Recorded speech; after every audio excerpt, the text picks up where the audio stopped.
शरद पवारांचा महायुतीला इशारा। शरद पवार यांनी 4 ते 6 महिन्यात आपल्याला सरकार बदलायचं आहे असं विधान करत महायुतीला इशाराच दिला आहे। रात्री 1 वाजेपर्यंत पार्टी करणं महिला डॉक्टरला पडलं महागात। बरेलीच्या राहणाऱ्या डॉक्टर दीक्षा तिवारी कॉलेजच्या ऑडिटोरियममध्ये बिल्डिंगच्या 4थ्या मजल्यावर आली होती। तिथून तोल जाऊन दीक्षाचा मृत्यू झाला। मात्र दीक्षाच्या नातेवाईकांना या घटनेमागे घातपात असल्याचे म्हटले आहे। राज ठाकरे स्वबळावर लढण्याच्या तयारीत। लोकसभा निवडणुकीत मनसेनं महायुतीला बिनशर्त पाठिंबा दिला होता, मात्र आता ती चूक पुन्हा नाही असं सांगत राज ठाकरेंनी स्वबळावर लढण्याची तयारी दर्शवली आहे। शिवसेना पक्ष आणि चिन्हावरून राज ठाकरेंची टीका। शिवसेनेचा पक्ष आणि चिन्हावरून भाजपवर टीकाही केली। भाजपने बाळासाहेब ठाकरे या नावाला अंडर एस्टिमेट केलं असं म्हणत राज ठाकरेंनी पहिल्यांदाच आपला संताप व्यक्त केलाय। पराभूत होऊनही आम्ही जिंकलो, नवनीत राणा।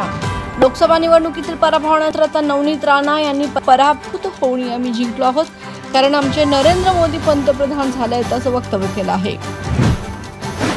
आमच्याकडे जयंत पाटलांसारख्या अनुभवी चेहरा, रोहित पवारांचे सूचक वक्तव्य। आमच्या पक्षात सर्वात जास्त अनुभवी नेता आज जर कोण असेल तर ते जयंत पाटील साहेब आहेत। त्यांनी अध्यक्ष म्हणून 5 ते 7 वर्ष पद सांभाळ आहे।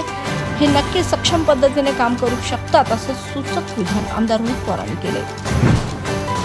फ्रान्स येथे सापडली शिवरायांची अप्रकाशित बखर। पुणे येथील इतिहास संशोधक आणि लेखक गुरुप्रसाद कानिटकर आणि मनोज दाणी यांना छत्रपती शिवाजी महाराज यांची जुनी अप्रकाशित बखर फ्रान्स येथे सापडली आहे। डोंबिवलीतील 45 कंपन्यांना बंद करण्याच्या नोटिसा। स्फोट व आगीचे प्रकार सतत घडत असल्याने गंभीर दखल घेत प्रदूषण नियंत्रण मंडळाने डोंबिवली MIDC मधील 45 कंपन्यांना नोटिसा पाठवल्या आहेत।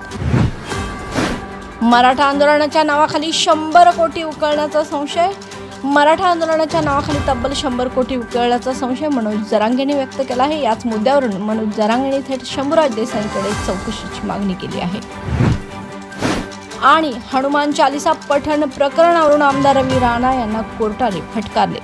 हनुमान चालीसा पठण प्रकरणात सत्र न्यायालयाने बुधवारी अपक्ष आमदार रवी राणा यांना चांगलेच फटकारले आहे। कायदा हा सर्वांसाठी समान आहे, त्याचे भान ठेवा। सुनावणीवेळी वेळेत हजर राहा अशी सक्त ताकीद न्यायालयाने रवी राणा यांना दिली आहे।